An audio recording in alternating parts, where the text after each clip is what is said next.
What's going on, guys? My name is Ghost239 and today we're making a top 5. And today's top 5 video is going to be my favorite zombie maps of all time. Black Ops 1 to all the way to Black Ops 3, guys. Hope you guys will enjoy this video. If you did, you can smash that like. Let's go for 5 likes in this video. And anyways, guys, I like to clarify, like, I love all these zombie maps. There's no particular order. Like, I like these maps. So if I put a old map at number 1 or a new map at number 2, just to let you guys know, these are my favorite maps. These are my personal own opinions, and if you have your own opinions, that's clearly fine to do that.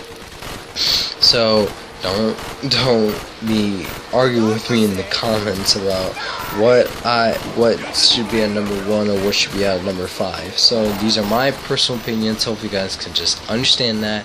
Just hear me out on all these maps I put on my list.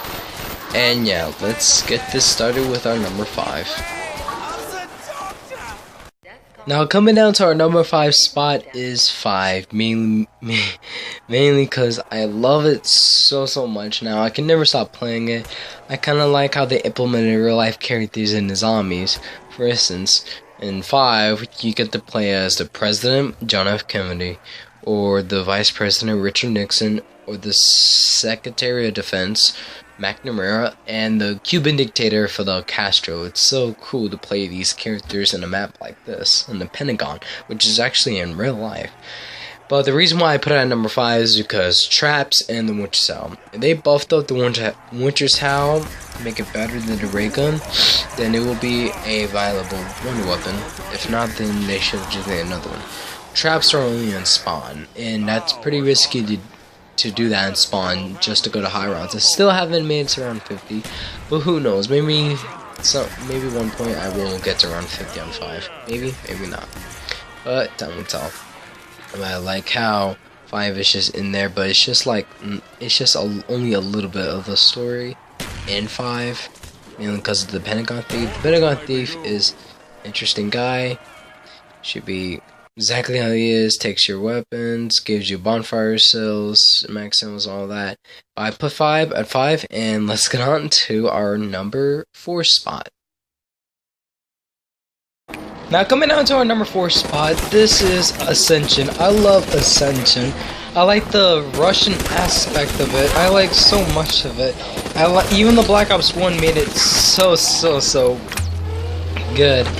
And like the remastered version of it makes it so clean and so colorful. I like all the textures. I like every single thing about it. And especially because this map had its first Easter egg.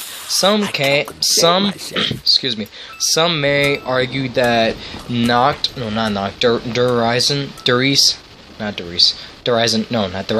Doris, my bad. Doris was the first one that started the Easter egg because of the Samantha there. But this is technically the first Easter egg that actually gave you something instead of something that just happens.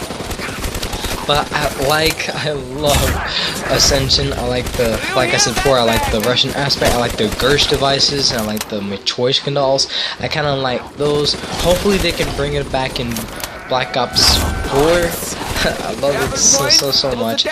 But I have no problems with it whatsoever. Besides the monkeys, which are really pain in the ass sometimes when they take your perks, and when you shoot them, your perk icon goes already gone. So, but the good thing about it is when you kill them all before they even touch any of your perks, you get a free perk, which is balanced. But it's kind of like a little bit unbalanced because their health goes up as much as you go up the rounds. So it's like Panzer from the Rise of Dawn. That's basically how to describe that, which is kind of sucks, but you know, and that's how it is. But anyways, guys, I like Ascension. I like some of the guns they bring back, the AK, the Galil, the RPK. They actually brought back the RPK, which is very cool. But I'm gonna show you guys some gameplay footage of that here in like the next video, or I don't know, but like I what they did for Chronicles. I like what they did for Ascension. I love everything about it. Hopefully people are still playing it. It's a good map nonetheless. And I put Ascension here on number 4, so let's get on to our number 3 spot. I almost choked there. Now coming down to my number 3 spot, I put GamerTag. Where to begin? This is probably one of the best maps ever. And zombies at point.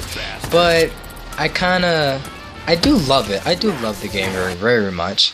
And I don't have a problem with it. I just like it putting at number 3. I have other maps I like that's ahead of it, but GamerTag is a good map. They brought back some nostalgia weapons. They brought back the PPSH. They brought back the FFAR, and we have a ray gun Mark III. A Mark III, guys. Who would not love that?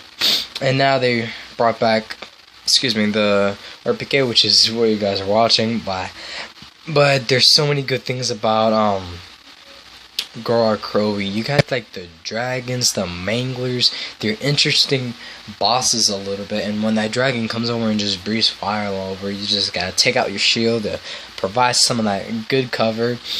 And the boss fight, it's one of the greatest. It's really tougher than any other boss fight, mainly because you have to fight one dragon and shoot him 3 different places. Now you gotta fight Nikolai. Nikolai is like the toughest boss ever, because you gotta shoot him in different locations, and he has rockets, machine guns, and those raps from multiplayer keeps coming at you. But yeah, GamerTag is a good map. It has one of its toughest things, but you know, you pull through. It's so good. It has so many good things in here. And again, what I said about Ascension, I just love that Russian aspect. But I'm kind of disappointed a little that we didn't get the sickle as our melee instead of the bowie knife.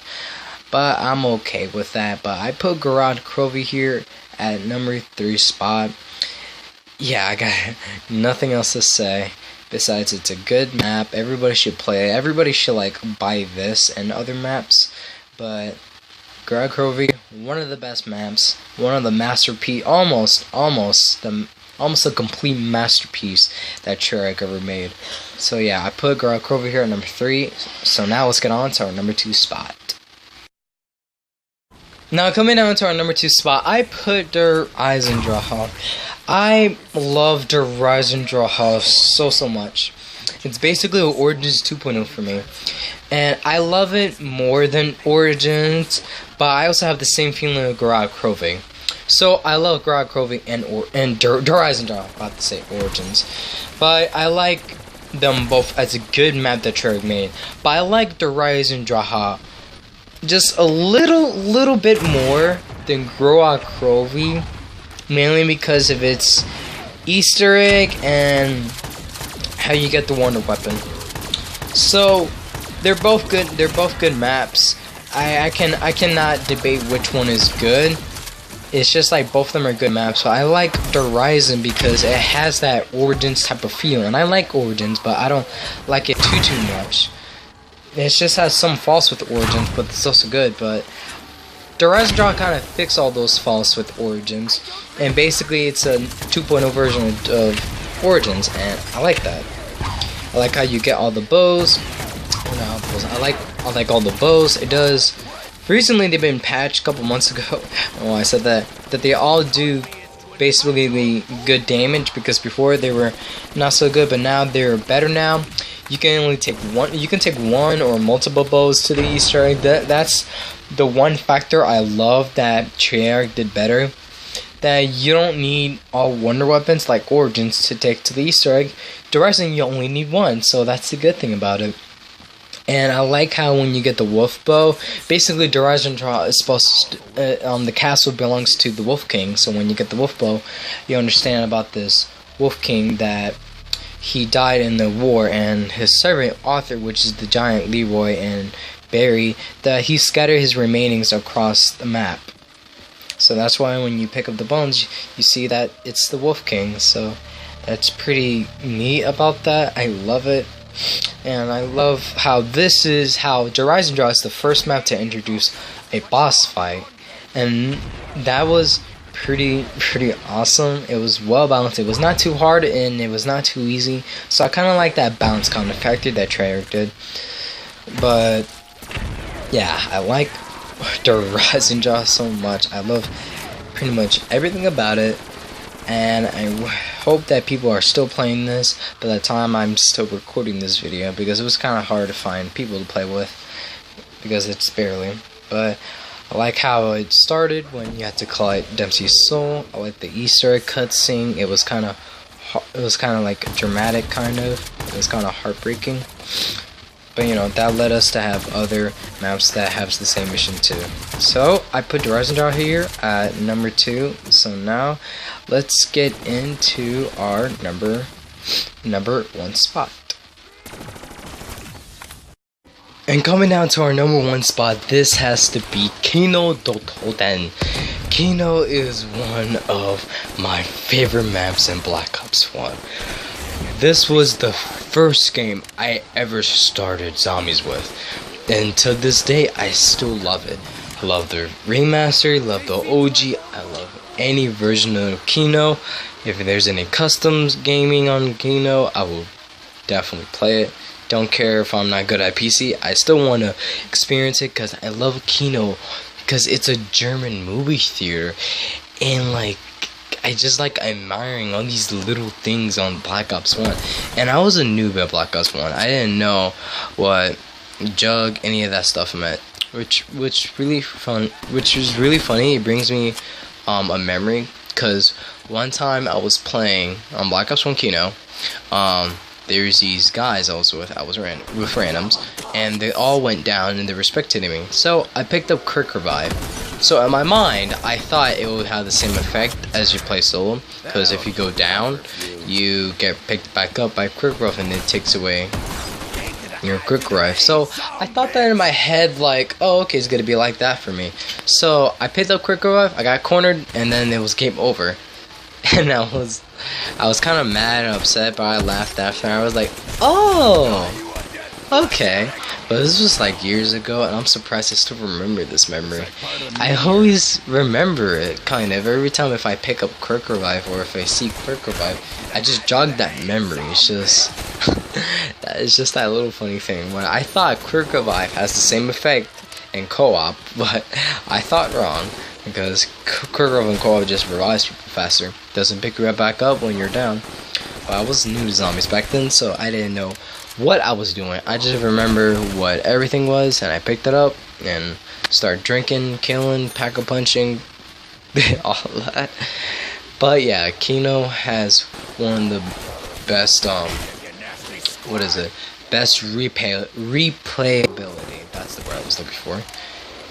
Like, most of the people in Black Ops 1, they're playing Kino. If you can look right now on the recently of what they're playing, it's Kino. Because Kino is one of the best maps in Black Ops 1.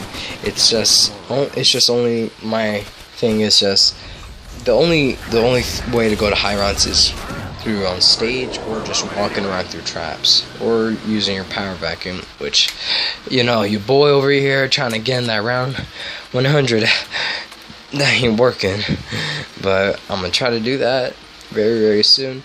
Kino's a good map. It's pretty good for Black Ops 1. When it's your first time, Kino has to be your number 1 favorite map to play in. And yeah, Kino's my favorite. Hope you guys enjoy my top 5 video. If you did, just leave a like, talk to me in comments, let me know what you think about this video. And yeah guys, my name is Ghost239, signing off. Peace.